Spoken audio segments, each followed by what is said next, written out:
Últimamente, comprar aparatos electrónicos básicos se está volviendo, bueno, un golpe directo al bolsillo, ¿verdad? Es una realidad que ya no podemos ignorar.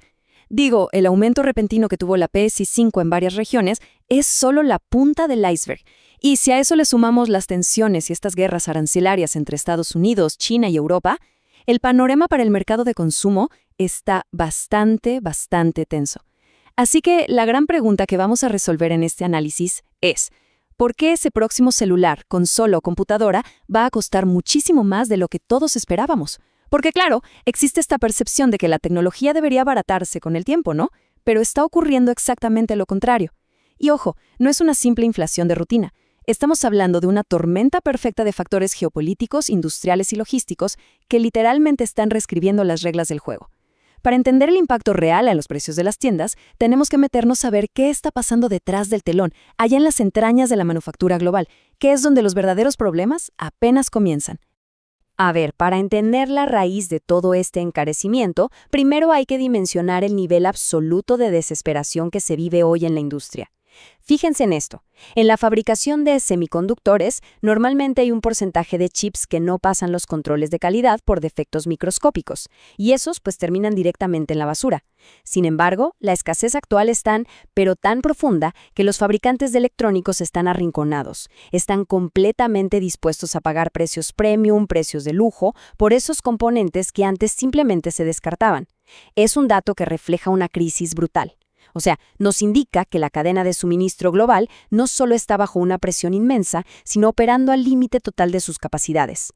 Imagínense, cuando las empresas tienen que gastar fortunas extra para rescatar componentes de menor calidad o hacen lo que sea para sobrevivir a la escasez, ese costo adicional no desaparece por arte de magia de sus libros contables. Cero. Se transfiere de forma directa y bastante contundente al precio final que todos pagamos al llegar a la caja registradora. Y todo este caos logístico nos lleva a un epicentro geográfico muy específico. El 7 de abril, un ataque iraní golpeó el inmenso complejo petroquímico de Jubail, allá en Arabia Saudita. Y aquí es súper natural preguntarse, bueno, ¿y qué tiene que ver una instalación petroquímica en medio del desierto con la fabricación de un dispositivo inteligente? La respuesta está en los materiales base. Resulta que en este lugar se producen componentes químicos que son absolutamente fundamentales para fabricar las placas de circuito impreso, las famosas PCBs. Hablamos de esas placas verdes que vemos por dentro de todos los aparatos. Son, literalmente, la espina dorsal de cualquier dispositivo moderno. Funcionan como el esqueleto y el sistema nervioso, conectando el procesador con la batería, la pantalla, la memoria, todo.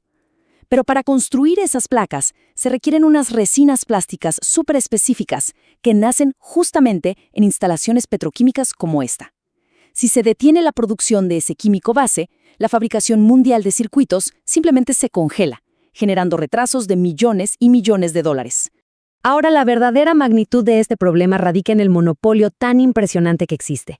La corporación SABIC, que es la que opera en este complejo afectado, produce aproximadamente el 70% de toda la resina PPE de alta pureza a nivel mundial. El 70%. Y ojo, esta resina no es un extra opcional, es un material indispensable para laminar las placas de circuito, protegerlas del calor y aislar la electricidad. Por cierto, antes de seguir, te dejé una infografía en la descripción del video para que puedan visualizar mejor todos estos datos. Pero imagínense esto, que el 70% del suministro global de un ingrediente pero tan esencial desaparezca del mercado casi de la noche a la mañana.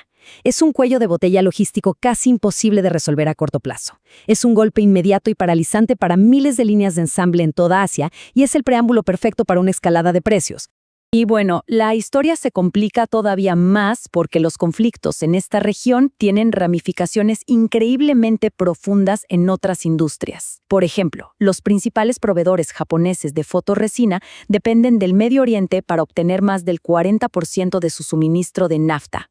La nafta es un derivado del petróleo, clave como materia prima para crear la fotorresina. Y la fotorresina es ese químico sensible a la luz que se usa para tallar los circuitos microscópicos en las obleas de silicio. Básicamente, sin fotorresina, la litografía de chips no funciona. Punto. Estos proveedores japoneses ya prendieron las alarmas y le avisaron a gigantes indiscutibles como Samsung y SK Hynix sobre graves interrupciones en su abastecimiento por este conflicto. La ecuación económica aquí es implacable, de verdad. Menos nafta significa una caída drástica en químicos para fabricar chips, y tener menos chips en el mercado significa, adivinaron, dispositivos electrónicos muchísimo más caros para el consumidor final. Por si fuera poco, a estos tremendos problemas externos hay que sumarle una presión interna masiva. Hablamos de una verdadera batalla campal por los recursos dentro de la misma industria tecnológica. De un lado tenemos a los enormes centros de datos que potencian la inteligencia artificial y del otro, la tecnología de consumo diario que todos compramos. Estamos viviendo un boom de la IA que no tiene precedentes, un mercado que se proyecta para generar la locura de $551.000 millones solo para los fabricantes de memoria. Y claro, es una lucha completamente desigual. Entrenar modelos de lenguaje avanzados requiere cantidades colosales de memoria. Los gigantes tecnológicos detrás de la inteligencia artificial están acaparando agresivamente y con presupuestos que parecen infinitos los poquísimos chips que hay disponibles. ¿El resultado? Dejan a los fabricantes de celulares y computadoras conformándose con las migajas de un inventario súper escaso, obligándolos a pagar precios de subasta que al final del día van a inflar el ticket de compra en las tiendas. Para entender bien la fragilidad de todo esto, vale la pena seguir el efecto dominó paso a paso. Todo arranca con el primer golpe. Una instalación petroquímica clave en el Medio Oriente sufre un ataque directo, lo que frena en seco la extracción de materiales básicos. Ese incidente inicial detona el segundo paso. Casi al instante, se provoca una escasez severa de materias primas en otras partes del mundo, afectando directamente la producción de fotorresina en Japón. Y de ahí nos vamos al tercer paso. Al faltar este material, que es vital para tallar el silicio, la producción mundial de chips cae en picada.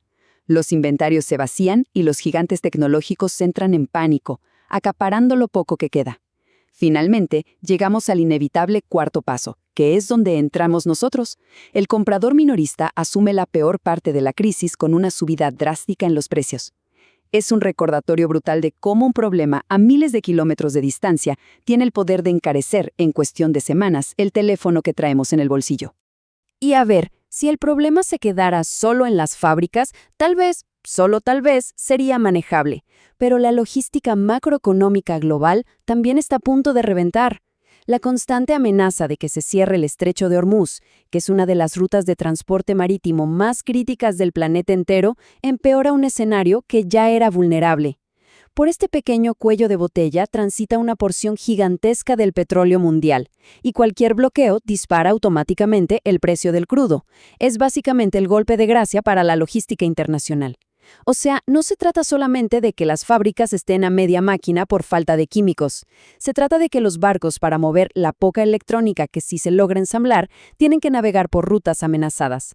Esto dispara el costo de los seguros marítimos por los cielos y retrasa los tiempos de entrega. Todo este sobrecosto en los fletes oceánicos es otro cargo oculto que termina reflejándose, sin falta, en la etiqueta de precio de ese celular nuevo. Ante un panorama pero tan desafiante, la industria está reaccionando a marchas forzadas para no colapsar por completo. El objetivo número 1, ahora, es construir cadenas de suministro que sean verdaderamente resilientes. Primero, están buscando un abastecimiento flexible para no depender de una sola región. Pero también le están apostando fuertísimo al reshoring, que básicamente es el reto monumental y súper lento de regresar la manufactura a países más cercanos o seguros. Y ojo con esto, porque construir una fábrica de chips de nueva generación toma años y requiere inversiones de miles de millones de dólares. Además, las empresas están tirando a la basura el famoso modelo de justo a tiempo para crear amortiguadores estratégicos. O sea, ahora están almacenando bodegas enteras de materiales críticos por si acaso explota otra crisis. Pero claro, mantener inventarios inmensos inmovilizados cuesta una fortuna. ¿Y adivinen quién va a pagar por todo este gigantesco y costoso rediseño de la cadena de suministro? Exacto, nosotros. Todo este recorrido nos deja con una interrogante definitiva sobre el futuro del mercado. ¿Logrará la industria construir estas famosas cadenas de suministro resilientes y estabilizar la manufactura antes de que los consumidores queden completamente fuera de la jugada por culpa de precios inalcanzables? La velocidad a la que estas empresas pueden adaptarse está compitiendo contrarreloj con la inflación tecnológica. Es una realidad bastante dura de digerir, porque mientras estas corporaciones multinacionales invierten fortunas intentando desenredar este caos geopolítico y logístico, moviendo fábricas y asegurando resinas al otro lado del mundo, la verdad ineludible es que nosotros, los usuarios, seguimos absorbiendo el costo económico de esa inestabilidad global. Comprender cómo funciona este delicado hilo que sostiene a nuestros aparatos diarios sin duda nos deja muchísimo en qué pensar sobre lo que realmente estaremos pagando en nuestra próxima compra. Es un ecosistema fascinante, sí, pero extremadamente frágil. Muchísimas gracias por acompañarnos en este análisis a fondo de la cadena de suministro. Sigan cuestionando cómo funciona el mundo que nos rodea y nos escuchamos en la próxima explicación.